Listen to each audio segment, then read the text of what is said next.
Prendre soin de nos pensées, c'est une hygiène de vie et c'est notre responsabilité. Et je vais vous expliquer pourquoi. Pour moi, c'est aussi important que prendre soin de sa santé. Et ça, c'est vraiment pour moi en lien avec l'amour de soi que je transmets. Parce qu'on a des milliers et des milliers de pensées par jour. Et la plupart du temps, c'est toujours la même ou les mêmes pensées récurrentes qui sont là. Comme une chanson, en fait, qu'on se répète en boucle dans notre tête. Je suis sûre que dès que vous entendez une chanson, vous avez la chanson dans votre tête qui peut durer même plusieurs jours. Moi, ça m'arrive souvent.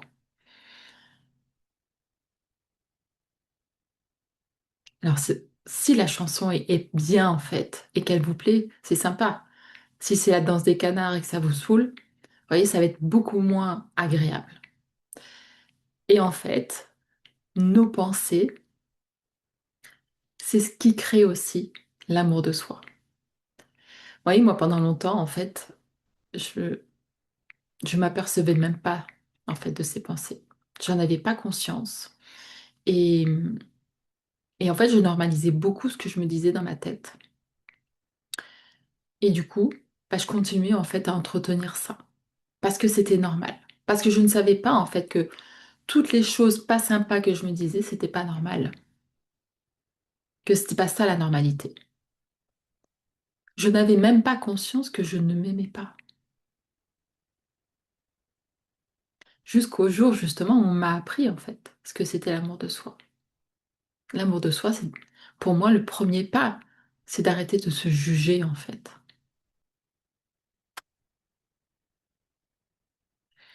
Et observer ses pensées jugeantes, critiques, parfois même qui peuvent être violentes en fait, hein, envers soi-même.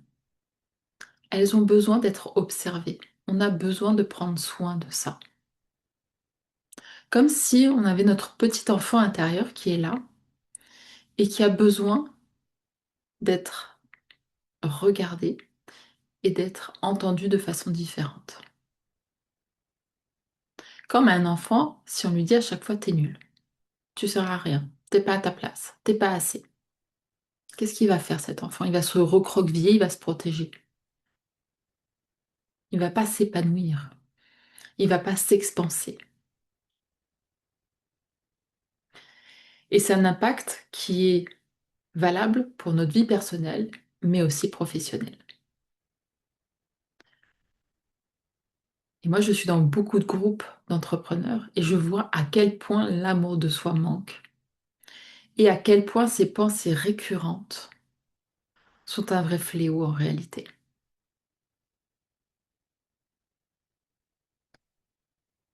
Parce qu'en réalité, elles nous sabotent, elles nous bloquent dans notre business et dans notre vie, notamment pour recevoir de l'argent, pour recevoir des cadeaux, pour recevoir de nouvelles personnes, de nouveaux clients. Prendre soin de ses pensées, c'est notre responsabilité. On a souvent cette envie de tout contrôler à l'extérieur, alors que la seule chose qu'on peut contrôler, c'est notre interne. Ce sont les pensées que nous avons dans notre tête. Mais elles, on les laisse faire tout ce qu'elles veulent. On les laisse prendre le pouvoir. Parce que, oui, elles viennent de croyances, en fait. Et du coup, ces pensées, elles sont en automatique. Et on laisse ce disque automatique diriger notre vie. Nos pensées créent notre réalité. Si je pense que je suis nulle, est-ce que vous pensez que vous allez avoir des clients?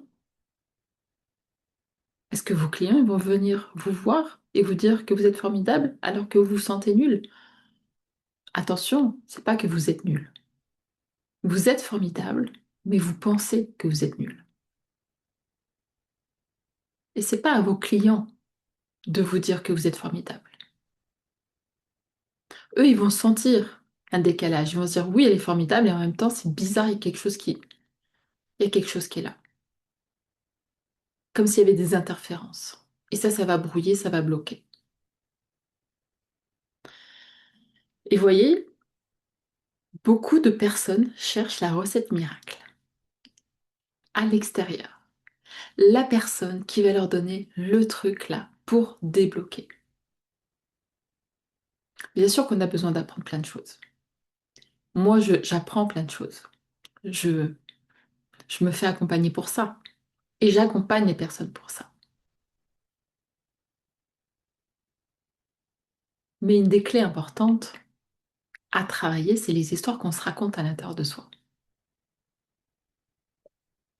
à propos de soi.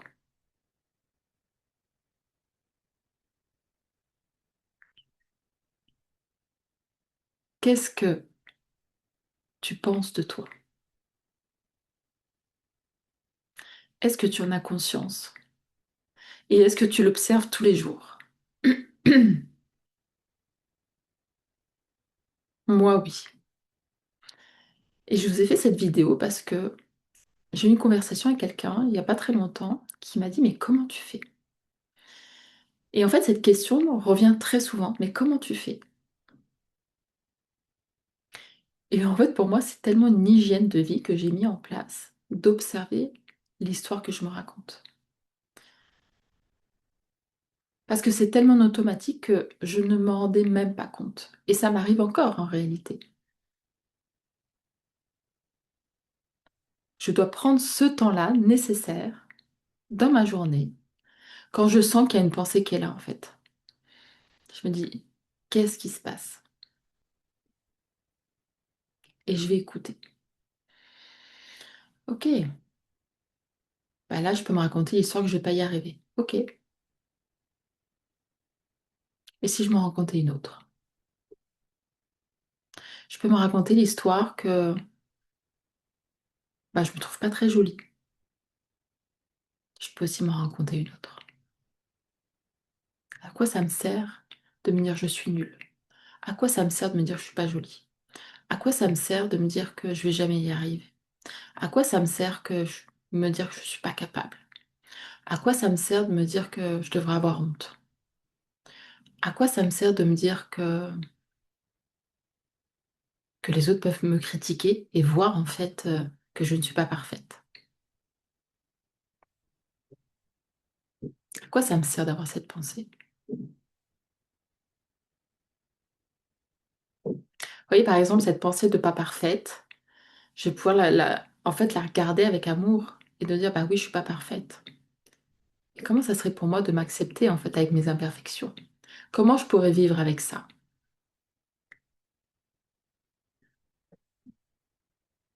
Est-ce que cette pensée, elle est vraie, déjà, que je peux pas être aimée avec mes imperfections et que je peux pas être excellente dans ce que je fais avec mes imperfections? Bah, même ici, en fait, sur cette chaîne, oui, j'ai des imperfections. Je tousse, il y a du bruit extérieur, ok. Et alors? Vous voyez, là, si je laisse ma pensée, en fait, si je prends pas soin de ça, je vais arrêter cette vidéo et je vais en faire une. Mais en réalité, je peux en faire 10 000, il n'y en aura jamais une qui sera convenable parce qu'elle sera jamais parfaite. Et ça, c'est dans l'histoire que je me raconte, dans mes pensées. Vous voyez, c'est vraiment là, cette histoire que je suis en train de me raconter, est-ce que déjà elle me fait du bien? Est-ce qu'elle m'aide? Est-ce qu'elle m'aide à avancer? Est-ce qu'elle m'aide à créer quelque chose? Est-ce qu'elle m'aide à créer de l'argent, des clients, à créer du contenu? Non. Et vous voyez, ces pensées-là, c'est celles qui nous bloquent la plupart du temps, qui nous empêchent d'avancer. Alors que quand justement on revient à ces pensées, qu'on observe ça, c'est là en fait, on peut se dire, ok, mais je suis pas obligée d'y croire, Et je suis pas obligée de continuer de les nourrir. Et je peux commencer à me dire autre chose.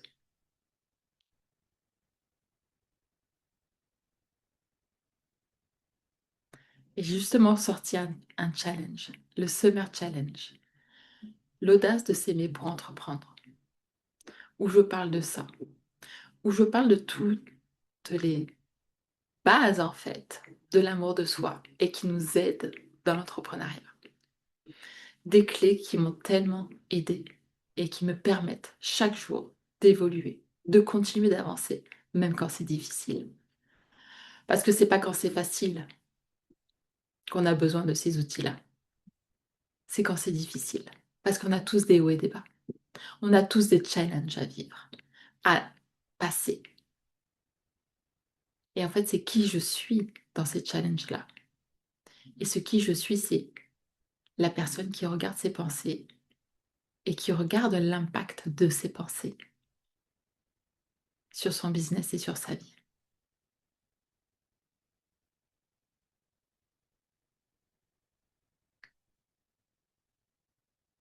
Essayez, essayez ça, essayez cet outil-là. Et n'hésitez pas à me dire en commentaire qu'est-ce que ça change dans votre vie d'observer vos pensées et d'essayer de les transformer. En tout cas, d'essayer d'arrêter de nourrir ces pensées négatives qui ne vous font pas du bien.